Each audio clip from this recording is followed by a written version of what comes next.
किशन अपनी झोपड़ी में बैठा हुआ अपनी बीमार माँ को देख रहा था। उसकी माँ रोते हुए किशन से बोली, चिंता क्यों करता है बेटा, मैं ठीक हो जाऊंगी। किशन रोते हुए अपनी माँ से बोला, माँ, कभी कभी मुझे अपने ऊपर बहुत शर्म आती है कि आखिरकार मैं पैदा ही क्यों हुआ। ऐसा क्यों बोल रहा है? तू तो मेरी आंखों का तारा है। अरे, तूने कितनी कम उम्र में घर की जिम्मेदारी संभाल ली थी। मैं तो बरसों से बीमार पड़ी हूँ। इसी बात का तो मुझे रोना आता है माँ। सोचो, मैं कितना अभागा हूँ कि अपनी आंखों के सामने अपनी माँ को बीमार देख रहा हूँ, लेकिन माँ के इलाज के लिए जड़ी बूटी खरीदने के लिए भी मेरे पास धन नहीं है। अपना मन छोटा मत कर। तू वर्षों से मेरा इलाज कर रहा है और वैसे भी अब मैं थोड़ा ठीक महसूस कर रही हूँ। नहीं माँ, मैं जानता हूँ कि तेरी बीमारी दिन ब दिन बढ़ती जा रही है। कल पूरी रात तू सो नहीं पाई और खांसती रही। मैं कुछ भी करूंगा, लेकिन मैं तेरा पूरा इलाज कराऊंगा माँ, तू देखना, मैं कराऊंगा। इतना कहकर किशन अपनी झोपड़ी से बाहर निकल गया। बाहर निकलते ही बाबूलाल की पुत्री चांदनी किशन को मिल गई। क्या हुआ किशन, तुम्हारी आंखों में आंसू क्यों हैं? तुम तो जानती हो चांदनी, मेरी माँ बरसों से बीमार है। पिछले 2 दिनों से मेरे पास इतना भी पैसा नहीं है कि मैं उनको किसी अच्छे वैद्य के पास ले जाऊं, दिखाऊं, उनके लिए जड़ी बूटी खरीद सकूं। क्या कहूं, गांव में कोई काम मिल नहीं रहा जिससे कुछ धन कमा सकूं। गांव से बाहर कमाने के लिए जा नहीं सकता क्योंकि माँ अकेली है। तो ऐसे में करूं तो करूं क्या? तुम मेरे पिता के पास चलो, हो सकता है वो तुम्हारी कुछ सहायता कर सकें। चांदनी किशन को अपने पिता बाबूलाल के पास ले गई और सारी घटना बताते हुए बोली, इस वक्त किशन को धन की बहुत आवश्यकता है। आपसे विनती है, कुछ उधार दे दीजिए। हाँ, क्या कहें। देखो बेटा, अगर मेरा बस चलता तो मैं तो किशन को सब कुछ दे देता।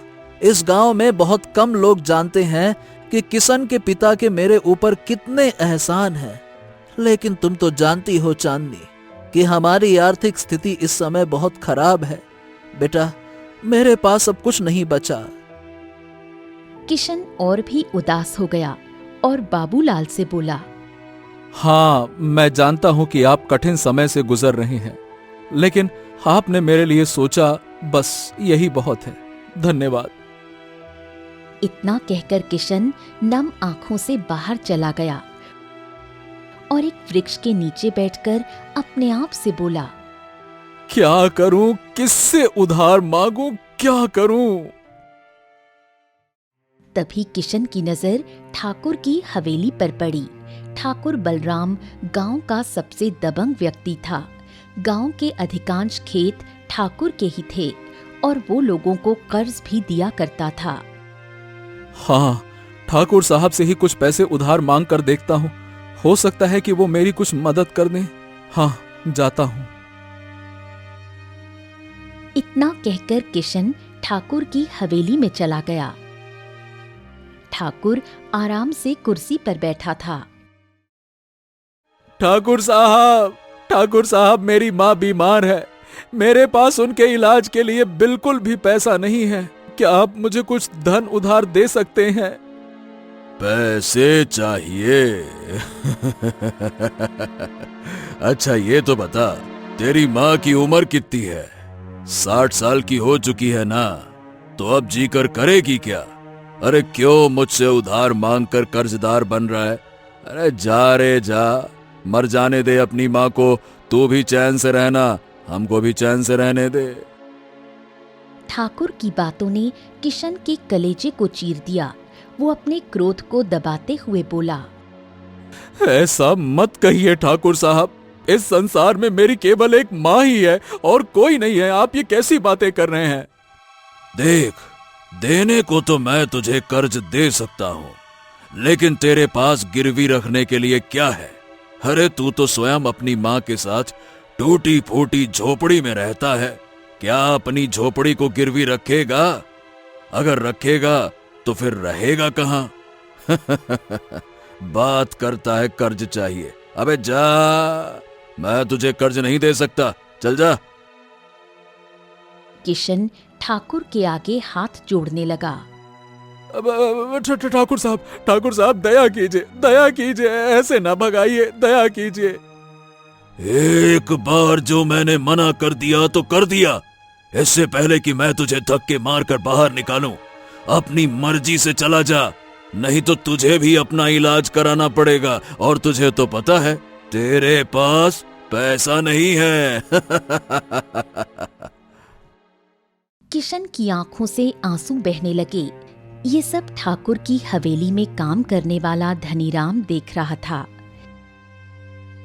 किशन चुपचाप नजरें झुकाकर हवेली से बाहर निकल गया।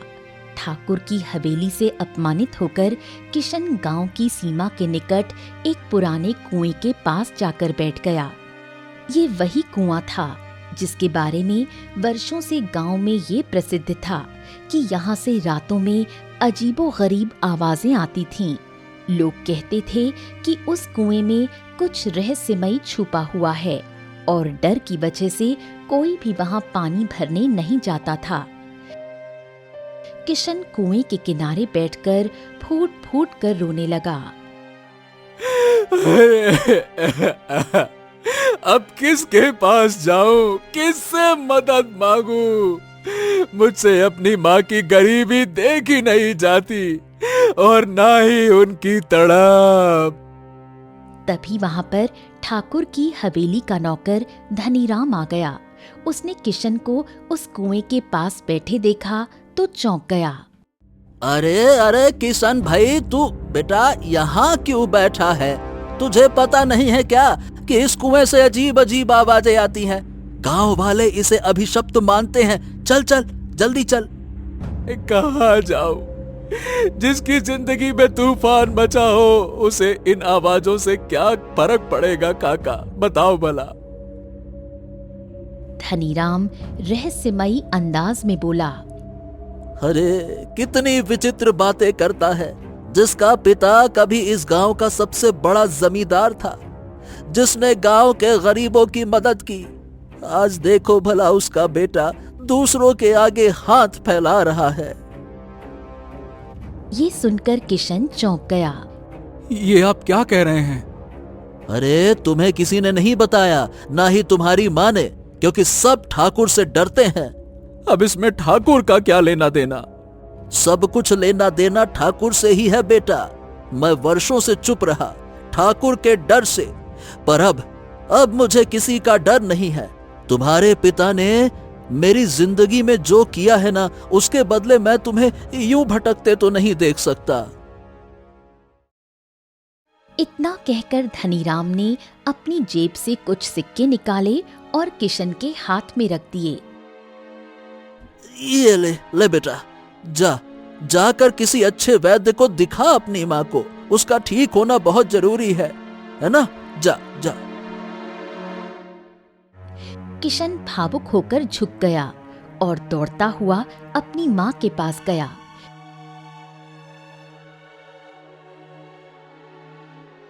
फिर वो उन्हें एक वैद्य के पास लेकर गया।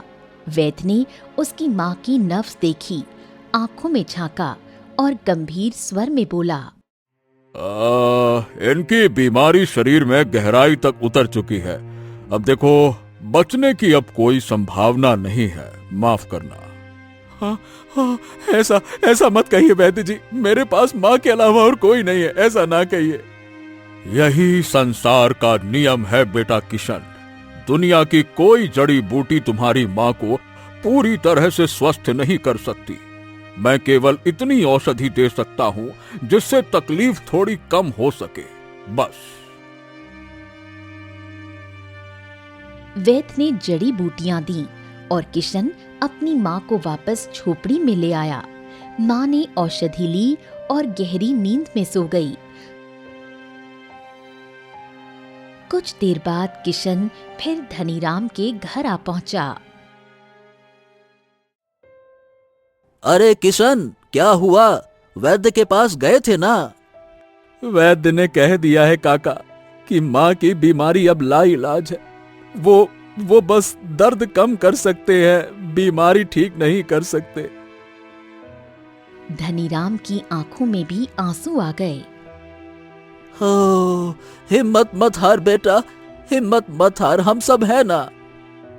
धनीराम काका, ये बताइए, उस कुएं के पास जो कुछ आपने मुझसे कहा, उससे मेरे मन में हलचल पैदा हो गई है। क्या वो सब कुछ सच है? क्या मेरे पिता? धनीराम रहस्यमयी स्वर में किशन की आंखों में झांकते हुए बोला, तुम्हारी माँ ने शायद तुम्हारी जान की सुरक्षा के खातिर तुम्हें नहीं बताया। सुनो बेटा ध्यान से, आज जो कुछ भी ठाकुर के पास जमीन जायदाद है वो कभी तुम्हारे पिता की थी। तुम्हारी माँ तब गांव में रानी की तरह मानी जाती थी, एकदम महारानी की तरह। तुम्हारे पिता के साथ ठाकुर का दोस्ताना था, पर वो दोस्त धोखेबाज निकला। फिर क्या हुआ काका? तुम्हारे पिता ने ठाकुर पर आंख मूंद कर भरोसा किया और उसने उसी भरोसे का फायदा उठाकर सारे के सारे दस्तावेज अपने नाम करवा लिए।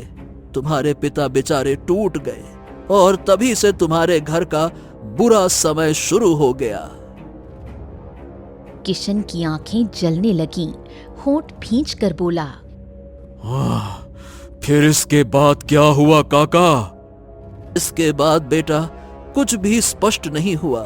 गांव वाले कहते हैं कि तुम्हारे पिता और ठाकुर को आखिरी बार उसी कुएं के पास देखा गया था जहां आज तुम बैठे थे। किशन की आंखें चौड़ी हो गईं। और उसी दिन से उस कुएं से आवाजें आने लगी। लोगों ने दबी जुबान में कहना शुरू कर दिया कि ठाकुर ने तुम्हारे पिता की हत्या कर दी और शव उसी कुएं में फेंक दिया। किशन का चेहरा एकदम सख्त हो गया, आंखों में आग सी चमकने लगी। आज मैं मां से सच जान कर ही रहूंगा। इतना कहकर किशन सीधे अपनी झोपड़ी की ओर दौड़ा। किशन ने उनका हाथ अपने सिर पर रखा और सारी घटना बताते हुए बोला, मां, सच सच बताना, धनीराम काका ने जो कहा क्या वो सच है? क्या ठाकुर की सारी संपत्ति कभी हमारे पिता की थी? सच सच बताना मां। किशन की मां फूट फूट कर रोने लगी और कांपते स्वर में बोली, ये सच है बेटा, अगर तू मेरा हाथ अपने सिर पर नहीं रखता तो शायद मैं तुझे कभी सच्चाई नहीं बताती। अरे तो फिर अब तक आपने मुझे क्यों नहीं बताया मां? क्यों क्यों क्यों? इतनी सारी संपत्ति के मालिक होने के बावजूद मैं गरीबी में क्यों पला? तेरे इलाज के लिए दूसरों के खेत में मजदूरी की, अपमान सहा। अरे ठाकुर ने मुझे क्या कहा पता है? क्या कहूं? इतने वर्ष क्यों चुप रही मां, क्यों? बेटा, ठाकुर एक दबंग स्वभाव का व्यक्ति है। जब उसने तेरे पिता के साथ बेईमानी की, जब उसने सादे कागज पर उनके जाली हस्ताक्षर करके सारी संपत्ति हड़प ली थी, तब ऐसा नहीं था कि तेरे पिता डर के मारे चुप हो गए थे। मामला राजमहल तक पहुंचा था। राजा विक्रम उस समय नया नया राजा बना था। वो खुद गांव आया था, पर उसने उल्टा तेरे पिता को ही दोषी ठहरा दिया, क्योंकि वो मानता था कि इतने असली दिखने वाले हस्ताक्षर कोई और नहीं कर सकता, और ठाकुर के दबदबे के कारण किसी ने भी उसके खिलाफ गवाही नहीं दी।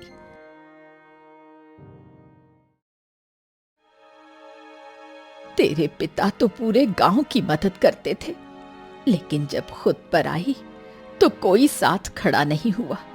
थक हार कर वो मेरे साथ इसी झोपड़ी में आ गए थे।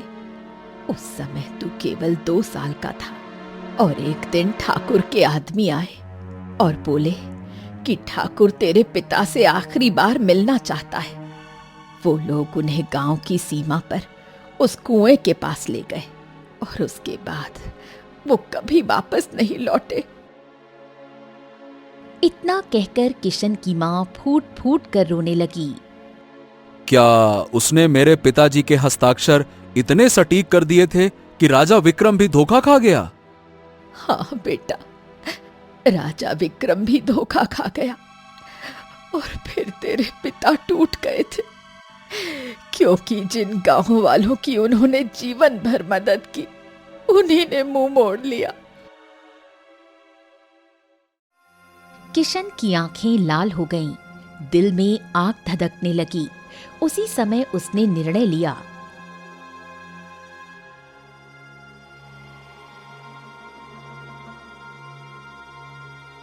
अगली सुबह वो ठाकुर की हवेली में जा पहुंचा। अरे तू फिर आ गया मुंह उठाकर। मैंने तुझसे कहा था ना कि तुझे कर्ज के रूप में एक फूटी कौड़ी भी नहीं मिलेगी। चल निकल जा यहाँ से। मुझे सब कुछ सच पता चल चुका है ठाकुर। तूने मेरे परिवार के साथ जो अत्याचार किया उसकी कीमत तुझे अब चुकानी पड़ेगी। तू जिस हवेली में बैठा है वो मेरे पिता की है। ये गांव की सारी संपत्ति वो भी मेरे पिता की है। तूने धोखे से सब कुछ छीना है और फिर तूने उनकी हत्या भी कर दी। ओ हो, तो मालूम चल गया। दूध के दांत टूटे नहीं और आ गया शेर से भिड़ने। अरे मेरा तो तेरा बाप भी कुछ नहीं उखाड़ पाया, तो तू क्या उखाड़ेगा बे? लेकिन इस गुस्ताखी की सजा तुझे जरूर मिलेगी। आज के बाद तू गांव के किसी कुएं या तालाब से पानी नहीं ले सकेगा। अगर किसी ने तुझे पानी दिया तो मैं उसे छोड़ूंगा नहीं। इतना बोलकर ठाकुर अपने नौकर की ओर देखने लगा। ओए चल रे, इसको धक्के मारकर हवेली से बाहर निकाल। किशन को धक्के देकर बाहर निकाला गया। गांव में ऐलान करवा दिया गया कि कोई भी किशन को पानी नहीं देगा। लोग ठाकुर से डरते थे, सो सबने चुप्पी साध ली। उस दिन के बाद किशन जहां भी पानी भरने जाता, ठाकुर के आदमी वहां पहुंच जाते। कोई भी किशन को पानी नहीं देता। किशन सूखे गले और पसीने से तर शरीर के साथ अपनी झोपड़ी आ पहुंचा। वहां उसकी मां तड़प रही थी। बेटा, यही कारण था कि मैं तुझे कुछ नहीं बताना चाहती थी। ठाकुर इतना निर्दयी है और गांव वाले इतने डरपोक। मैं जानती थी कि तू कुछ न कर सकेगा। नहीं माँ, तू चिंता मत कर, मैं तेरे लिए पानी लेकर आऊंगा। बेटा, कहां से लाएगा? ठाकुर ने मना किया है। मैं उस कुएं से लाऊंगा माँ, जहां कोई नहीं जाता। गांव की सीमा पर जो कुआं है ना, जहां से विचित्र आवाजें आती हैं, मैं वहां से लेकर आऊंगा। इतना कहकर किशन बाल्टी उठाकर सीधे उस अभिशप्त कुएं की ओर बढ़ गया।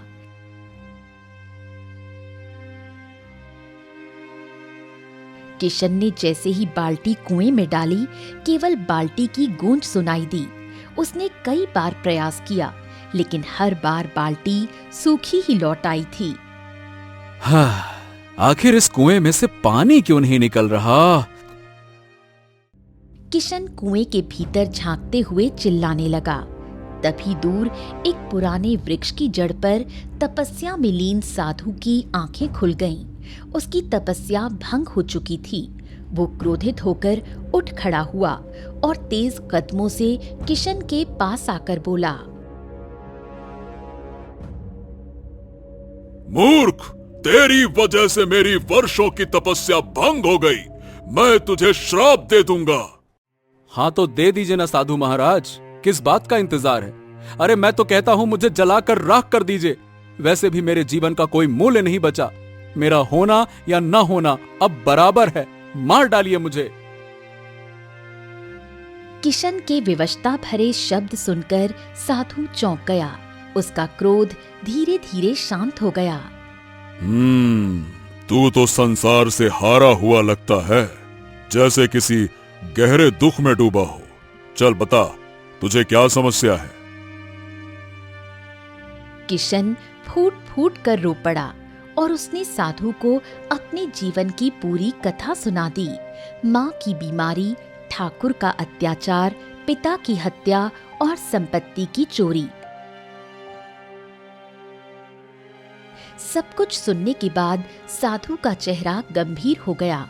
वो चुपचाप गांव के पास गया और कुएं में झांककर कुछ रहस्यमयी मंत्र पढ़ने लगा। फिर वो किशन की ओर देखकर बोला, तेरे पिता के साथ जो कुछ भी हुआ वो अत्यंत दुखद है, लेकिन अच्छा हुआ कि मेरी तपस्या भंग हुई। ये सब जानकर मुझे लगा कि ये तपस्या किसी काम की नहीं थी अगर मैं अपनी शक्ति का उपयोग करके अत्याचार को रोक ना पाऊं। इतना कहकर साधु ने बाल्टी स्वयं कुएं में डाल दी और इस बार बाल्टी पानी से भरकर बाहर आ गई। जा बेटा, सबसे पहले अपनी माँ की प्यास बुझा, फिर स्वयं पानी पी और उसके बाद यहाँ लौट आ।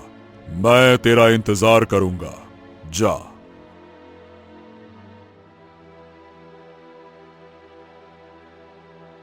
माँ प्यास से बेहाल पड़ी हुई थी। किशन ने जैसे ही उन्हें पानी पिलाया तभी माँ की आंखें चमक उठीं और उनके शरीर से दर्द जैसे गायब हो गया। मुझे ऐसा लग रहा है जैसे मेरे शरीर में कभी कोई बीमारी थी ही नहीं। मैं तो बिल्कुल स्वस्थ हूँ। हाँ, लगता है ये साधु महाराज का चमत्कार है माँ। किशन ने स्वयं भी पानी पिया और फिर उसी क्षण साधु के पास लौट गया।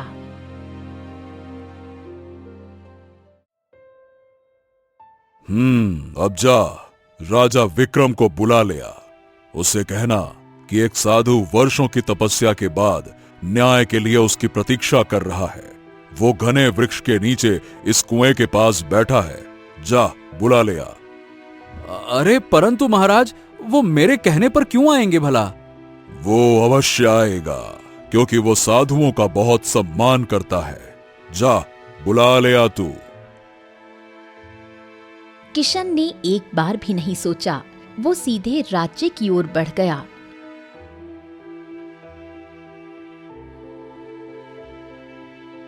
कुछ ही समय में वो राज दरबार में खड़ा था। महाराज की जय हो। महाराज, न्याय करने के लिए कृपया हमारे गांव चलिए। ये क्या बात कर रहे हो? हम तुम्हारे गांव चले? क्या तुम अपने आप को राज्य से बड़ा समझते हो क्या? है? नहीं, क्षमा करें महाराज, परंतु एक साधु ने आपको ही याद किया है। उस साधु ने कहा है कि वर्षों की तपस्या के बाद अब वो केवल राजा विक्रम से ही न्याय मांगेंगे। राजा विक्रम ने जैसे ही साधु का नाम सुना, वो एक क्षण में उठ खड़ा हुआ। उसने 2 सैनिकों को अपने साथ लिया और सीधे कुएं के पास पहुंचा।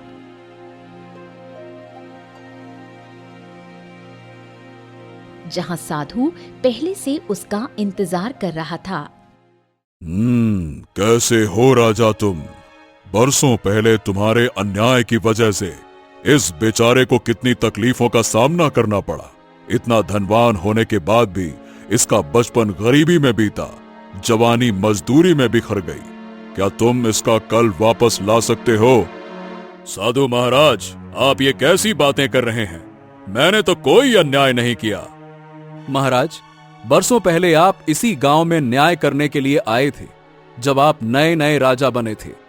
उस समय मेरे पिता ने आरोप लगाया था कि उनके मित्र ठाकुर ने जाली हस्ताक्षर करके उनकी सारी संपत्ति हड़प ली, लेकिन ठाकुर ने पलट कर कहा था कि मेरे पिता झूठ बोल रहे हैं, और गांव वालों ने भी डर की वजह से ठाकुर का साथ दिया और आपने मान लिया, जबकि सच्चाई मेरे पिता के पक्ष में थी। क्या नाम था तुम्हारे पिता का? सुखदेव।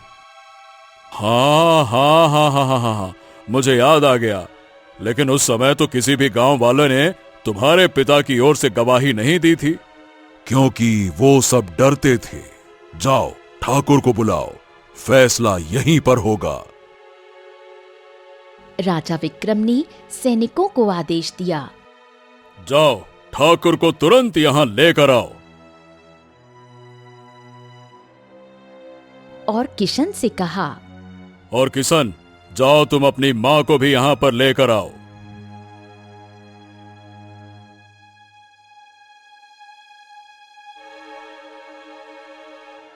कुछ ही समय में कुएं के पास ठाकुर किशन की मां उपस्थित थे।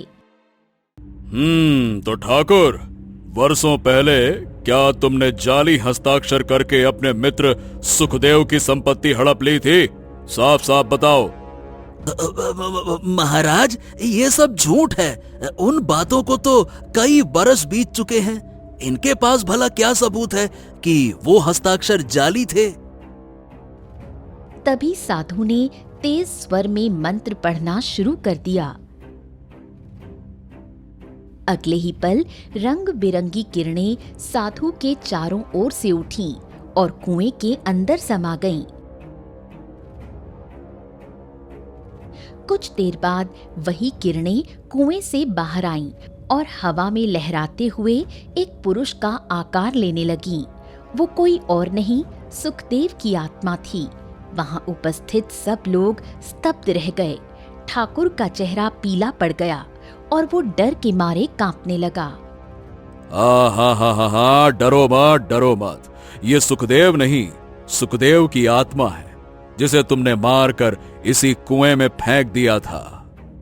महाराज, साधु महाराज सत्य कह रहे हैं। ठाकुर ने ही मेरे जाली हस्ताक्षर करके मेरी सारी संपत्ति हड़प ली थी, और तब भी उसका दिल नहीं भरा तो उसने मुझे इस कुएं के पास बुलाया और धोखे से पीछे से वार करके मुझे इसी कुएं में फेंक दिया। तब से मेरी आत्मा भटक रही थी। हर रात इस कुएं से जो विचित्र आवाजें आती थीं, वो मेरी आत्मा की तड़प थी। और यही वजह थी कि गांव वाले इस कुएं के पास नहीं आते थे, और ठाकुर ने सभी को धमकाकर इस कुएं से दूर रखा ताकि उसका राज न खुल जाए। इतना कहकर साधु ने अपनी आंखें बंद की और कुछ और मंत्रों का उच्चारण किया। रंग बिरंगी रोशनी सुखदेव की आत्मा के चारों ओर घूमने लगी। जा सुखदेव जा, तुझे मुक्ति मिल गई। सुखदेव मुस्कुराया और उसकी आत्मा रोशनी में गायब हो गई। सैनिकों, इस पापी ठाकुर को घसीटते हुए कारागार में डाल दो। ये जीवन भर वहीं सड़ेगा, और आज से गांव की सारी संपत्ति का असली हकदार किशन होगा। सैनिक और राजा विक्रम ठाकुर को घसीटते हुए वहां से ले गए। साधु मुस्कुराते हुए चुपचाप जंगल की ओर चला गया। किशन ने अपनी मां का हाथ थाम लिया और वो दोनों सीधे उस हवेली की ओर चल पड़े जो कभी सुखदेव की थी और अब उसका असली वारिस लौट चुका था।